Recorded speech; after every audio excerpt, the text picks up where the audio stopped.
మా నాయన ఈ జాతికి జాతి పిత, ఇంతకంటే మనగాడు నిస్వార్థపరుడు ఎవరు లేడు. నా బిడ్డ దేశంలో పట్టే ఈ గడ్డకే పెద్ద మణిహారం. మా అన్న చాలా గొప్పోడు. మా కవిత మొత్తం పార్లమెంట్ లో పుట్టిన టాప్ ఎంపీలలో ఫస్ట్ 5. మా అల్లుడు ట్రబుల్ షూటర్, ఏ కష్టమన్నా పరిష్కారం చేసుకుంటాడు. కానీ ఇప్పుడు కాంగ్రెస్ లో పోతారని కేటీఆర్ అంటే మాత్రం పరిష్కారం చేసుకోలేడు. వీళ్ళందరూ అయిపోయాక ఇప్పుడు లాస్ట్కి ఎవరు పట్టుకపోవడం పట్టుపట్టలు మావాడొక్కడే పోతాడు. ఈ మాంచిగాడు ఈయన ఒక్క దెబ్బకు సూపర్ లెక్కన పోతాడు. అందుకోసం ఫ్యామిలీని సైతాన్ లెక్కన పట్టుకున్నట్టుగా ఇప్పుడు తెలంగాణలో. ఇంతకుముందు పిల్లగాడు నా దగ్గరకు వచ్చి అంటా ఉండే, అన్న గ్రంథ పాలకులు అని ఒకరు ఉంటారు, లైబ్రరీలో కూర్చుంటారు, మాకిచ్చే జీతం 1000 రూపాయలు ఇస్తారు. ఎందుకు రాబోయే 1000 రూపాయల కోసం కష్టపడుతున్నా? ఒక్కసారి పోయి ఐస్ క్రీమ్ల ఫ్యాక్టరీలో పోయి ఆడపోయి ఫ్యాక్టరీలో ఐస్ క్రీమ్ సప్లై చేయరాదు, నీకు 7,50,000 వస్తాయని చెప్పింది. నేను ఎన్ని వస్తాయి? ఒక్కసారి కీకి ఇట్లా పెట్టి కప్పులో పెట్టితే 7,50,000 వస్తాయి. కవిత పోయి బంగారు నగలు తీసి అవతలి తీసేసి 2 జేబులు వేసుకొని చెప్తాలకు 7,50,000 వస్తాయి. ఇంకో మంత్రి పోయి అట్టడబ్బా తీసి పైన పెడితే ఆయనకు 3 లక్షలు వస్తాయి. ఇంకొక ఇట్లా పోయి చక్రం తిప్పితే ఇంకొక 3 లక్షలు వస్తాయి. రేపు కేసీఆర్ పోతున్నాడు ఎర్రబెల్లి దయాకర్ దగ్గరకు, ఎన్ని లక్షలు తెస్తాడు మరి?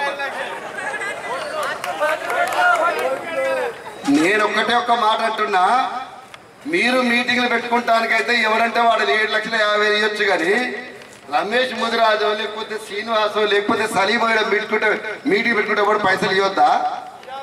మీకే అధికారం ఉన్నది అడుగుతానికి. తెలంగాణ రాష్ట్ర ఉద్యమ లోపల కూడా 2001లో పార్టీ పెట్టినాడు.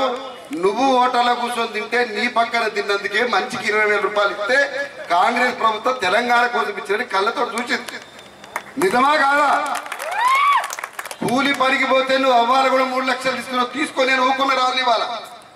కానీ నువ్వేం చేస్తున్నావు ఇవాళ? తెలంగాణ రాష్ట్రంలో కాంగ్రెస్ అనేది ఒక దరిద్రపు కొట్టు పార్టీ. ఇది నాశనం అయిపోవాలి. రేపు వీళ్ళందరూ కూడా ఏం గెలవరు, వీళ్ళు గెలవకపోతే నిరుద్యోగ వృత్తి ఇస్తా అంటున్నావు. ఇదేనా సంస్కారం? తెలంగాణ ఉప ఎన్నికల్లో రాజశేఖర రెడ్డి ఎన్నికల్లో పోటీకి వచ్చినప్పుడు ఉప ఎన్నికల ప్రయోగం వికటించి 8 సీట్లకు టీఆర్ఎస్ పడిపోతే రాజశేఖర రెడ్డి ఇట్లనే మాట్లాడినని అడుగుతున్నా. రాజశేఖర రెడ్డి నాకు ఎంతైనటువంటి కోపం ఉండవచ్చు కాక, ఇంకేమైనా రిజర్వేషన్ ఉండవచ్చు కాక.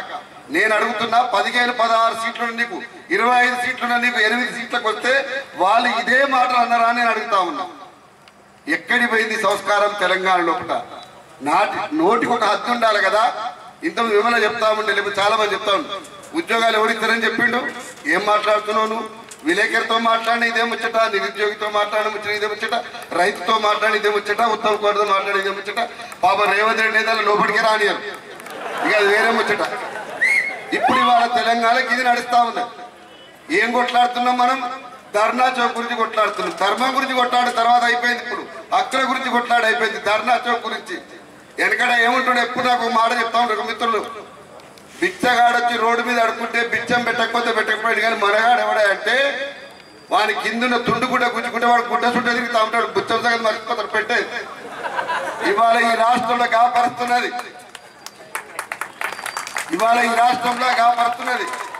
అందుకోసం అన్న కదా, పోకిరి కంటే దుర్మార్గమైనటువంటి రాజ్యం నడుస్తా ఉంది ఇవాళ తెలంగాణ. ఎన్నడైనా మనం తెలంగాణ ఉద్యమంలో ఎవరైనా కష్టం పడినోడు ఉన్నాడా? జైలు పోనోడు ఉన్నాడా? బాధపడినోడు ఒక కుటుంబం ఉన్నదా? సకల కష్టాలు పడి ఇవాళ కోదండరాం గారు, నేను, లేకపోతే ఇక్కడ అనేక అన్ని పార్టీల వాళ్ళం అందరం కలిసి సకల కష్టాలు పడి తెలంగాణ తెస్తే నువ్వు కూర్చున్న కాడ ఏం మాట్లాడుతున్నావు? ఎవరి మీద ఎంతంటే అంత మాత్రం మాట్లాడొచ్చు.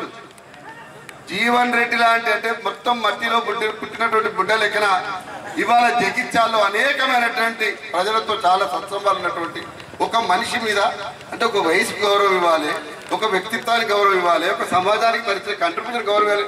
కనీసం ఇంగితం లేకుండా మాట్లాడితే ఎవడు బుద్ధి చెప్పాలని అడుగుతామన్నా. నేను అందుకోసమే ఇవాళ కాంగ్రెస్ మిత్రులకి ఇక్కడ చెప్తామన్నా, మీరు దయచేసి మాట్లాడకుండా మౌన వ్రతం పాటిస్తే పాటించరు, కానీ 5 రూపాయల